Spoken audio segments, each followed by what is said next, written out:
বন্ধুরা, আগামী 16ই জুলাই 31শে আষাঢ় মঙ্গলবার উল্টো রথযাত্রার দিন স্বয়ং প্রভু জগন্নাথ, যিনি জগতের নাথ, কাল তিনি মাসির বাড়ি থেকে আবার নিজ বাড়িতে ফিরে আসবেন। তাই শাস্ত্র বলছে বন্ধুরা, যে কালকের দিনে সামান্য কিছু কার্যের মানুষের দুর্ভাগ্য ভগবান সকল হরণ করে নেন। তাই তো স্বয়ং পরমেশ্বর ভগবান শ্রীকৃষ্ণ বলছেন, যদি কোনো ব্যক্তি উল্টো রথযাত্রার দিন তুলসী তলায় সামান্য এই একটি জিনিস লুকিয়ে রাখতে পারে, সেই ব্যক্তির জীবনে কখনো সুখ, শান্তি ও অর্থের কমতি হয় না। শুধু তাই নয় বন্ধুরা, স্বয়ং পরমেশ্বর ভগবান শ্রীকৃষ্ণ এও বলেন যে এই পূর্ণ পবিত্র দিনে যদি কোনো ভক্ত ঈশ্বরের কাছে এইভাবে কিছু চায়, তাহলে প্রভুর আশীর্বাদও কি পায়, এই রাতেই তা পূর্ণ হয়ে যায়। হ্যাঁ বন্ধুরা, আপনারা একেবারে ঠিকই শুনছেন, কারণ ভগবান শ্রীকৃষ্ণের মতে প্রার্থনা এমন একটি জিনিস যার মাধ্যমে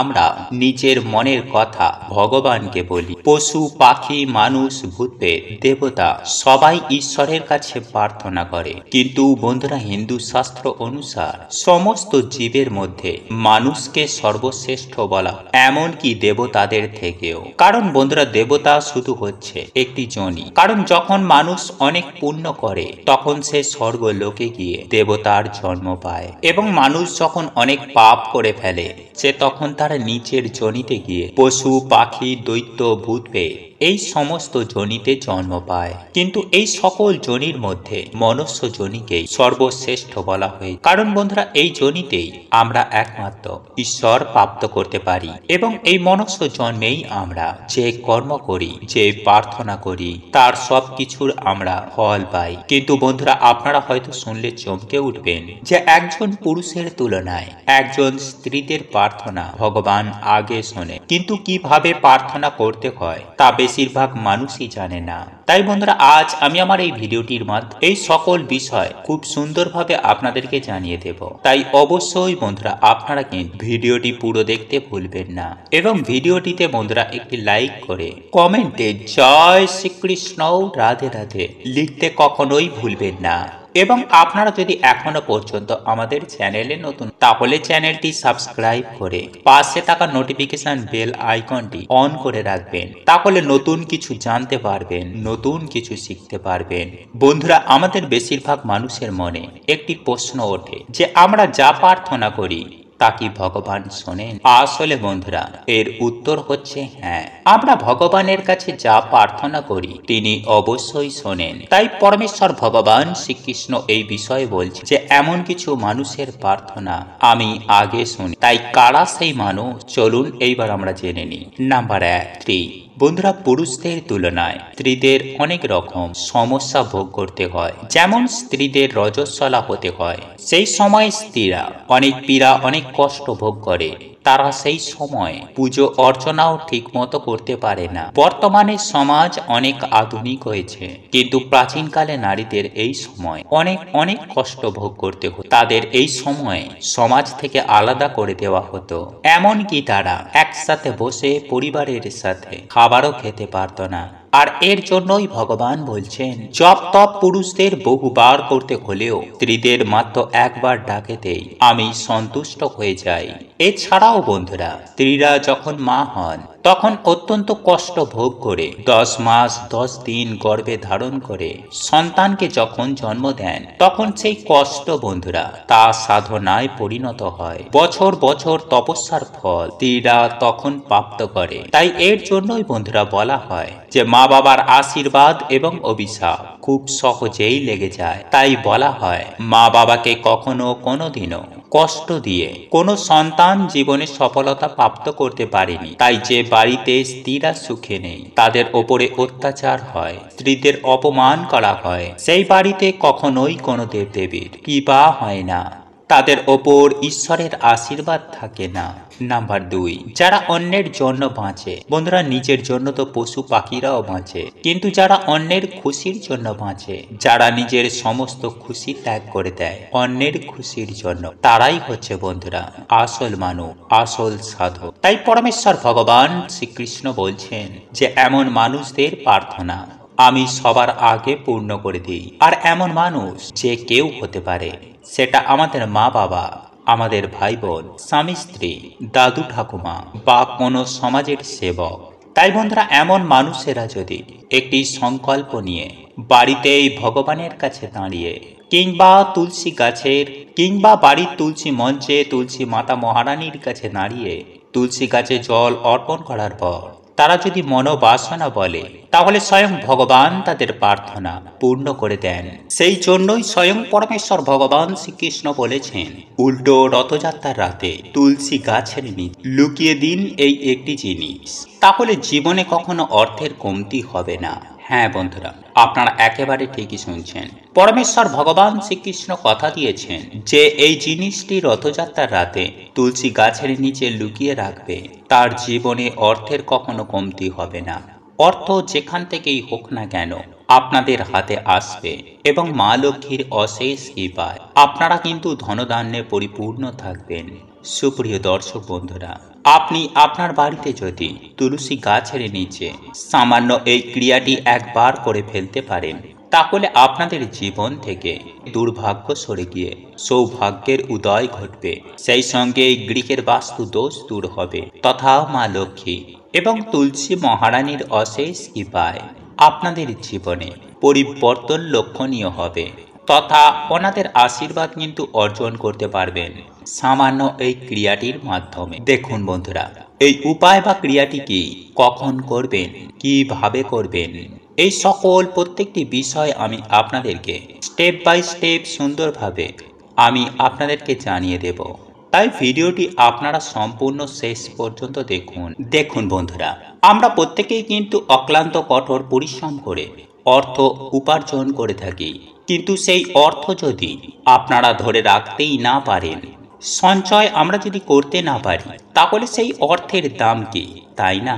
তাই আপনারা একটি জিনিস লক্ষ্য করবেন যে দিনের শেষে যখন আপনারা হিসাব করবেন, তখন যদি দেখেন আপনাদের বহু কষ্টে উপার্জিত অর্থকে আপনারা সঞ্চয় করতেই পারছেন না, তখন কিন্তু আপনাদের জীবনে প্রত্যেকটা মুহূর্তে অর্থ কষ্ট, চরম ভয়ঙ্কর দারিদ্রতা আমাদের জীবনে মাথা চাড়া দিয়ে ওঠে তথা অনেক প্রকার সমস্যা আমাদের জীবনে এসে উপস্থিত হয়।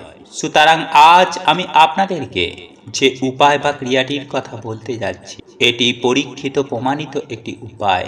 আজ পর্যন্ত এই উপায় বা ক্রিয়াটি করে কেউ কখনো বিফল হয়নি। তাই আপনারা এই পবিত্রতম দিনে রাতে যদি করতে পারেন, তাহলে অতি অবশ্যই এই রাতেই এই ক্রিয়াটির শুভ ফল আপনারা দেখতে পাবেন। আপনাদের পারিবারিক সমস্যা, অর্থনৈতিক সমস্যা এবং কর্মক্ষেত্রের সমস্যা, এই সমস্ত সমস্যা থেকেই খুব সহজেই আপনারা বেরিয়ে আসতে পারবেন। দেখুন বন্ধুরা, আপনারা যদি অর্থনৈতিক সংকট থেকে মুক্তি পেতে চান বা আপনার সংসার থেকে দারিদ্রতাকে দূর করতে চান, পারিবারিক ঝুট ঝামেলা অশান্তি থেকে যদি রেহাই পেতে চান তথা জীবনে সার্বিক দিক থেকে কল্যাণ করতে চান, তাহলে এই পূর্ণ পবিত্র রাতে আপনারা অতি অবশ্যই স্বয়ং পরমেশ্বর ভগবান শ্রীকৃষ্ণের চরণে নতুবা প্রভু জগন্নাথ দেবের চরণে 4টি তুলসী পাতা অর্পণ করে এই বিশেষ মন্ত্রটি আপনারা 3 বার জপ করুন। আর মন্ত্রটি হল জয় শ্রী হরি, জয় শ্রী হরি, জয় শ্রী হরি। আগে হ্যাঁ বন্ধু, এই মন্ত্রটি 3 বার জপ করার পর 2টি তুলসী পাতা পরমেশ্বর ভগবান শ্রীকৃষ্ণের চরণতল থেকে এবং প্রভু জগন্নাথের চরণ থেকে তুলসী পাতা তুলে নেবেন আর 2টি তুলসী পাতা ভগবানের চরণেই রেখে দেবেন। বন্ধুরা, আপনারা যে 2টি তুলসী পাতা তুলেছেন, সেই 2টি পাতা আপনারা যেখানে টাকা পয়সা রাখেন, যেমন ধরুন আলমারি, যেখানে আপনাদের ইম্পর্টেন্ট ফাইলপত্র থাকে, কিংবা আপনাদের যেখানে টাকা পয়সা রাখেন, কিংবা যেখানে আপনারা গয়নাগাটি রেখেছেন, সেই রকম গুপ্ত স্থানে, পবিত্র জায়গায় বা নিজের মানিব্যাগ কিংবা পার্সে সেই 2টি তুলসী পাতা রেখে দেবেন। এর ফলে আপনাদের ভাগ্য থেকে দারিদ্রতার নাশ হয়ে যাবে এবং পরিবারে অর্থনৈতিক সংকট থেকে আপনারা কিন্তু খুব সহজেই মুক্ত হতে পারবেন তথা এই দিনে এই মন্ত্রটি উচ্চারণে আপনাদের ধনী হবার সম্ভাবনা বেড়ে যাবে। বন্ধুরা, এরপর দ্বিতীয়ত যে উপায় বা ক্রিয়াটির কথা বলবো, সেটিও আপনারা এই পবিত্র উল্টো রথযাত্রার দিন অবশ্যই করতে পারেন। বন্ধুরা, এই দুটো টোটকা বা উপায় করতে হবে এমনটা নয়। এই দুটো উপায় বা ক্রিয়ার মধ্যে যে কোনো একটি উপায় যদি করতে পারেন তাহলেও অবশ্যই আপনারা আপনাদের মনের মতন ফল পাবেন। যাই হোক বন্ধুরা, এইবার আপনাদেরকে জানিয়ে রাখি যে এই উল্টো রথযাত্রার রাতে তুলসী গাছের নিচে এই জিনিসটিকে রেখে দেবেন, তাহলেই ফল পাবেন হাতে নাতে। আর তা হলো একটি পেতলের থালা। হ্যাঁ বন্ধুরা, উল্টো রথযাত্রার দিন রাতের বেলায় অবশ্যই আপনাদের তুলসী মঞ্চের কাছে একটি পেতলের থালা রেখে দেবেন। তবে একটি কথা মাথায় রাখবেন যে এই পেতলের থালাটি যেন হলুদ রঙের হয়। এরপর একটুখানি আটা নিয়ে সেটিকে 4টি ভাগ করে নিতে হবে। তারপর এই 4টি ভাগের আটাকে গোল গোল করে গোলা বানিয়ে নিতে হবে। আটাগুলিকে গোলা বানিয়ে 4টি গোলা দিয়ে 4টি প্রদীপ বানিয়ে নেবেন। তারপর এই প্রদীপগুলি ঘি বা তেলের সাহায্যে প্রজ্বলন করবেন এবং আপনার তুলসী তলায় রেখে দেবেন। এবং এই প্রদীপগুলো প্রজ্বলন করে আপনারা এই প্রদীপ নিয়ে মাতা তুলসী মহারানীর কাছে আরতি প্রদান করবেন এবং আপনার মনস্কামনা মনোবাসনা জানাবেন। তারপর এই প্রদীপের থালা আপনারা তুলসী গাছের কাছেই রেখে দেবেন। তবে একটি বিষয় মাথায় রাখবেন যে এই প্রদীপের আগুন যেন তুলসী গাছে স্পর্শ না হয়, সেই দিকটি অবশ্যই খেয়াল রাখবেন।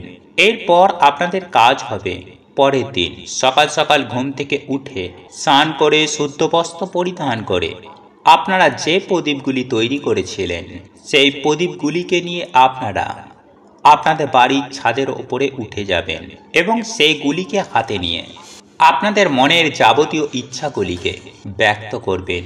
তারপর আপনারা ওই আটার প্রদীপগুলিকে বাড়ির ছাদের 4 কোণে রেখে দেবেন এবং একটি পেতলের ঘটি বা পাত্রে সামান্য জল নিয়ে ছাদের 4টি কোণে সেই জল ছিটিয়ে দেবেন। তবেই খেয়াল রাখতে হবে যে আপনারা যখন এই উপায় বা ক্রিয়াটি করবেন তখন আপনার সামনে যেন কেউ না থাকে বা আপনাকে যেন কেউ দেখে না ফেলে এই উপায় বা ক্রিয়াটি করতে।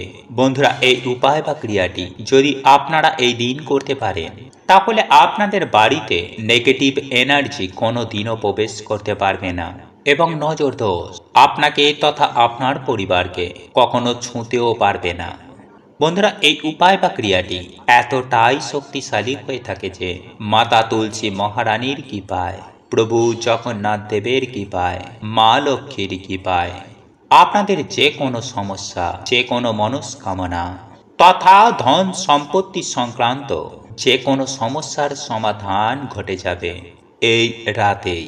সুপ্রিয় দর্শক বন্ধুরা, এই দুটি উপায় বা ক্রিয়া যদি আপনারা উল্টো রথযাত্রার দিনে রাতে মনে ভক্তি রেখে হৃদয়ের অন্তর থেকে একবার যদি করতে পারেন তাহলে আপনাদের জীবনে থাকা সমস্ত প্রকার মনস্কামনা মনোবাসনা যেমন পূর্ণ হয়ে যাবে, ঠিক তেমনই আপনারা প্রত্যেকটি কাজে খুব সহজেই সফলতা লাভ করতে পারবেন। যারা বিশেষ করে বহুদিন অর্থ কষ্টে ভুগছেন, হাতে একেবারে অর্থ থাকছেই না, টাকা পয়সার জন্য প্রতিনিয়ত পরিবারের মধ্যেই কলহ অশান্তি লেগেই রয়েছে, মনে সুখ নেই, সমাজে মান সম্মান নেই, বা একেবারেই আপনাদের হয়তো অর্থ উপার্জনের রাস্তা বন্ধ হয়ে গেছে, বা আপনারা হয়তো শত চেষ্টা করেও অর্থ সঞ্চয় করতে কিছুতেই পারছেন না, তাহলে সেক্ষেত্রে অতি অবশ্যই এইরূপ সমস্যা থেকে রেহাই পাওয়ার জন্য এই উপায়টি মনে ভক্তি ভরে বিশ্বাসের সাথে করে দেখুন, ফল পাবেন হাতে নাতে। জয় শ্রীকৃষ্ণ, রাধে রাধে। প্রভু আপনাদের সকলের মঙ্গল করুক। আপনারা সকলেই সুস্থ থাকবেন, ভালো থাকবেন। নমস্কার, ধন্যবাদ।